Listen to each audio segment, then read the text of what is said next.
Assalamualaikum warahmatullahi wabarakatuh. Perkenalkan, nama saya Aswamuti Kamila dan rekan saya. Nabila Dira Syekah. Kami akan mempresentasikan hasil penelitian kami yang berjudul Aktivitas Fitokimia Rumput Teki, Pegagan, dan Jahe sebagai proteksi aterosklerosis melalui mekanisme antiinflamasi pada tikus hiperglikemia hiperlipidemia. Selanjutnya adalah latar belakang. Penyakit jantung koroner merupakan salah satu penyakit penyebab penyakit kematian terbesar di dunia. Penyakit jantung koroner ini ditandai oleh penyakit aterosklerosis yang ditandai oleh dua faktor utama, yaitu hiperlipidemia atau kelebihan lipid dan hiperglikemia atau kelebihan glukosa. Kondisi hiperlipidemia dan hiperglikemia akan menyebabkan ROS berlebih yang akan menyebabkan penumpukan plak atau kita sebut dengan aterosklerosis. Yang dampak fatalnya adalah menyebabkan ancaman kardiovaskular.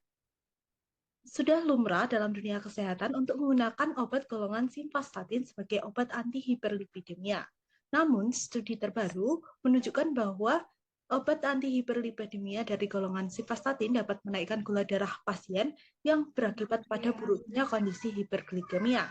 Maka dari itu, perlu ditemukan obat baru dengan memanfaatkan tumbuhan herbal di sekitar seperti jahe, begagan, dan rumput teki, yang mendorong peneliti untuk melakukan penelitian ini.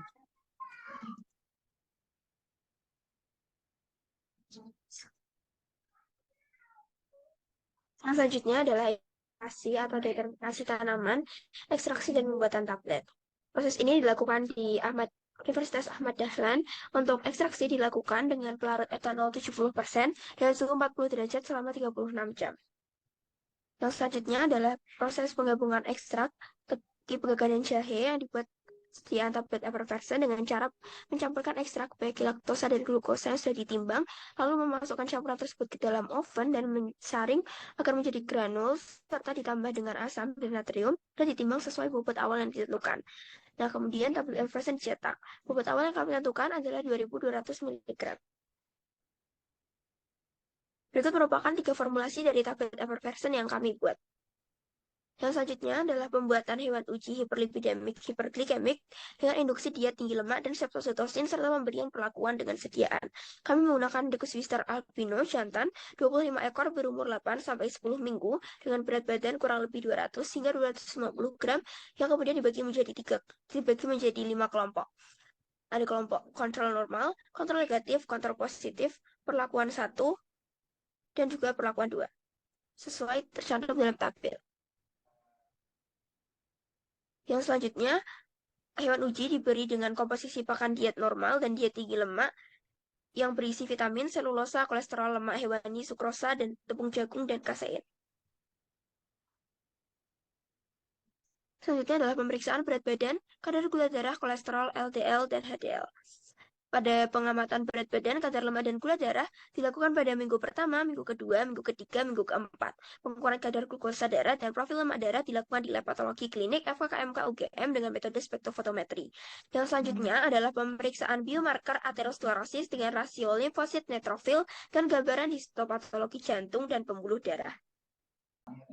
Kami mendapatkan hasil dan pembahasan. Yang pertama, sediaan tablet 3 memiliki kekerasan paling keras, keragaman bobot seragam, tidak rapuh, dan memiliki waktu larut paling cepat, yaitu 1 menit 35 detik. Selanjutnya, untuk pengujian anti-dislipidemia dan hiperglikemia, hasil yang kami dapatkan, pemberian sediaan mampu menurunkan kadar kolesterol dan glukosa, namun tidak menurunkan kadar LDL.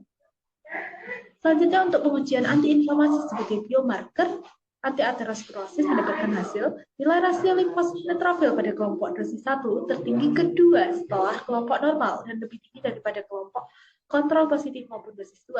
Selanjutnya, sediaan TEP-CPT dengan pemberian dosis rendah yaitu 50 mg per kilogram berat badan mampu dan efektif sebagai antiinflamasi pada tikus ST dengan diet tinggi lemak dan hiperglikemia. Selanjutnya, kesimpulan yang kami simpulkan. Pertama, sediaan tablet 3 adalah tablet yang paling memenuhi syarat sebagai sediaan tablet effervescent. Berdasarkan hasil uji hedonik, tablet effervescent ketiga juga memiliki nilai paling tinggi atau paling disukai. Dan pemberian sediaan TEP-CPT terbukti memiliki pengaruh terhadap peningkatan jumlah limfosit dan penurunan jumlah neutrofilosit yang membuktikan bahwa sediaan TEP-CPT mampu menghambat reaksi inflamasi pada aterosklerosis.